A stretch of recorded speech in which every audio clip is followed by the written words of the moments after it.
Hi everyone, we're here at the Digital Leadership Forum at our session on AI ethics. I have with me Stuart Kay, who is the Director of Marketing at the BPP Education Group. Stuart, thank you so much for joining us today. No, thanks for having me. How can industry and employers tackle those skills gaps in areas like AI and automation? I think for organisations, identifying processes that are able to be automated, it really comes back to the nuts and bolts of how we're up business and understanding how a business's revenue is actually made, which isn't always as easy as people think. You've often got a lot of legacy assumptions. Companies are dealing with, legacy systems. There's transformation programs that are already in play. So I think that part of the process is actually just stepping back as an organisation. Again, coming back to the culture, embracing that change is going to happen. And then employees and at all levels of the organisation, including kind of execs or people that have business units and business areas, saying, I need to basically, be transparent, look at my area, look at change within my area and be comfortable what that means, because often it will mean structure change alongside the platform change, and it will mean process change.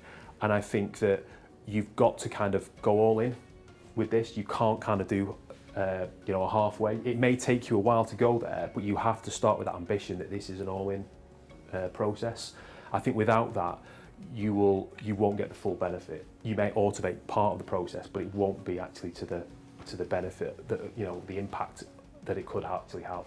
And I think it's also clear that the KPIs and the metrics around this, whether that be in terms of improved access to data and information, whether that be to data quality, I think you've got to get clear KPIs that, again, may not necessarily all be about the revenue increase or productivity. It may be NPS scores around customer satisfaction. There's a lot of other things that an organisation needs to look at all parts.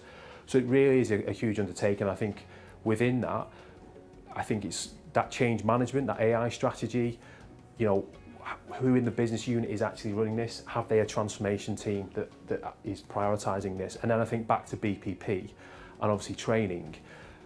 A lot of the skills that you will need within this as an employee, including myself in this, you're going to, I suppose, learn on the job. There's things here that you will have to pick up as you go along.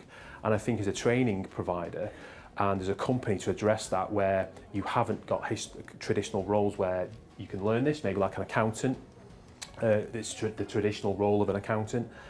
This is where you've got to try and find the balance between that. And I think in the UK, we're quite lucky because this is where the apprenticeships step in, so that you've got that knowledge, those skills and behaviour alongside the practice and the theory, but combining the two so that the organisations and the employers are actually getting this on this real time on the job learning.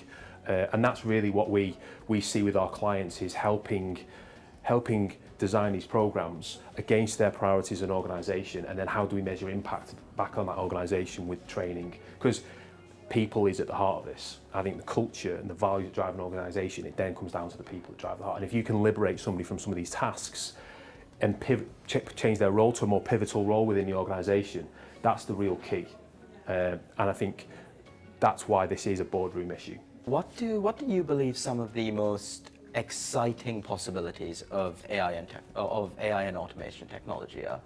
Yeah, so I suppose from my perspective, being from that sales and marketing background, that's what really excites me. I think the ability to leverage the functionality and the ability to, I suppose, liberate people from some of the roles that you kind of currently within the workforce. And I talk about these pivotal roles, which is often we have the talent within organisations already there, but we need to liberate them from some of the day-to-day. And I think that AI gives us the ability to do that.